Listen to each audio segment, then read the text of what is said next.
leading to a meteorite. Yep, reeks of monsters.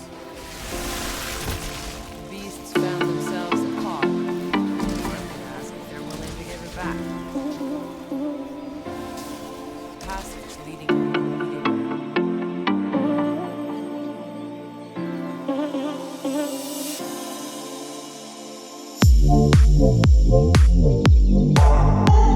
Yo, so today, as you can see from the clip, I got a special treat for you guys. A new Technomancer build that I, kind of created. Kind of stole it from like the Devastators and put my own tech spin on it, if you feel me.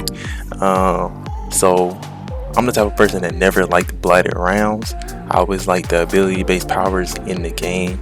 So I always was looking for a build that didn't need to use it and still clear tier 15s. I struggled with it for a little while.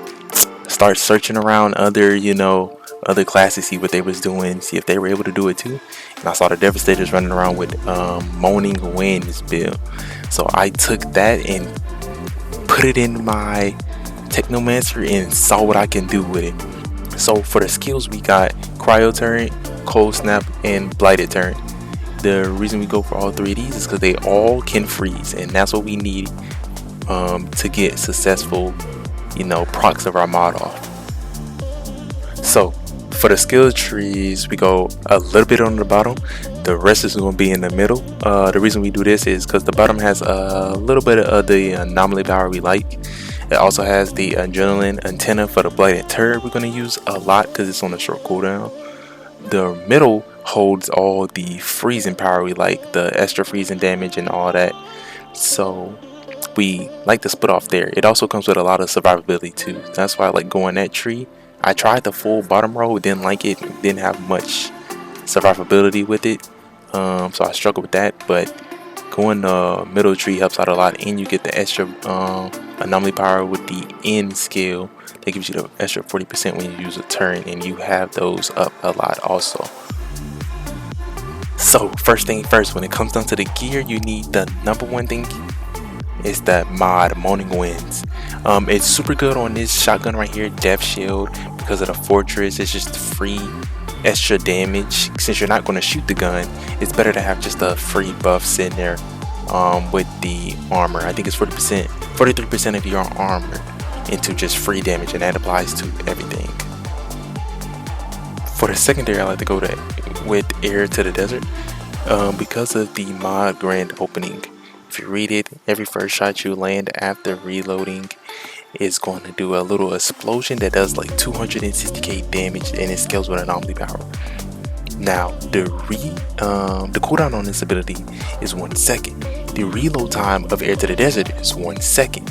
So I can maximize the usage of that mod with Air to the Desert because the quick reload time of Air to the Desert. No other gun I've seen has a quicker reload time, so I just always ride with that. For the pistols, you also want to put Moaning Winds on these. If you can get these certain pistols, be good because they do come with clip combustion, which is just a little extra damage if you're reloading near mobs, which you will be doing for Moaning Winds. So for stat weights on armor, you want anomaly power, status power, skill leech, cooldown reduction. All those work pretty well. You can mix that around, get what you can. Mods on the helmet, I put the Blighted Turret now freezes because we want a full freeze build. We don't need that the toxic because we're not using any really toxic improvements in our skill tree. And I have the level 3 mod, the Cold Snap mod, which if you kill something while it's being cold snapped, it does like 250k around that target. It's so fat when you're killing like groups of people. After you use the cold snap, it'll literally one shot the whole pack together. For the chest mods, I have Damage Absorber just for the extra defensive ability, and it helps out give you extra damage with the shotgun we have. And Ice Trap, that just came on the shoulders, I'm not gonna lie. Didn't even put that on there. That's just a random. I mean, it's still nice when you get low health, it freezes something, so I can't be mad at it. It's just more freezing. But there, if you can replace the Ice Trap, but you want to keep the Damage Absorber just for the little extra defensive ability. For the pants mods, we have Anomaly Echo, which is super good. You use an ability, you get free anomaly power. We always like that. And I have the freezing mod, which gives you 15% damage increase to freezing enemies. If you can get the Tier 3 version of that mod, put that in there instead, but I don't have it yet. I'm just using what I can. The only key mod on the gloves is the double turn mod for the crowd turn. We take that one. The other one really doesn't matter. You can replace that with something else. It just came on the gloves that I took. It helps out a little bit, you know, when the turns run out of health, they blow up, give me a little extra damage, that's all. For the boots, I went with the extended duration of my crowd turns. Helps out a lot, keep them up a long time. And also, the key mod here is crowd turns damage is now increased based on your status power. If you're running a full status power gear set, they will chunk. I promise you. Those turns are like, it'd be my 4th or my 3rd highest damage. Now, one main gameplay I have to talk about is before you start the run, you need to unload the clip of your shotgun and the pistols to get ready for morning winds before you even start the run. The reason you do this is because you don't want to have to reload manually. You just want to be able to swap to the guns. It's already going to be reloading because you're on 0 ammo and the morning wind procs already. You could just swap back and you just wait on the CD to proc again. That's how you do it. You just shoot with your regular gun. Right now you're just procking grand opening by shooting and reloading. That's what I'm doing right now, currently just shooting and reloading. Then I'll swap to my shotgun, proc morning winds, swap back to my normal gun so it doesn't reload all the way. It's still on 0 ammo and it's just waiting on the CD of morning winds to proc again. I do that for my pistols too. You can offset them or you can do them back to back depending on how you feel or the situation you're in. It's another fun build. I'm really happy I built this. It's something different than the Blighted Rounds that we've been running since the beginning of the release of the game. If you want to try it out, go ahead, copy my build. If you got some improvements, put them in the comment, let me know. I'm all ears. Go ahead and enjoy the rest of the video. This is a T15 run I did of Star Grade. I 3-chested it at the end of the day, so enjoy.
It's a passage leading to the immediate room.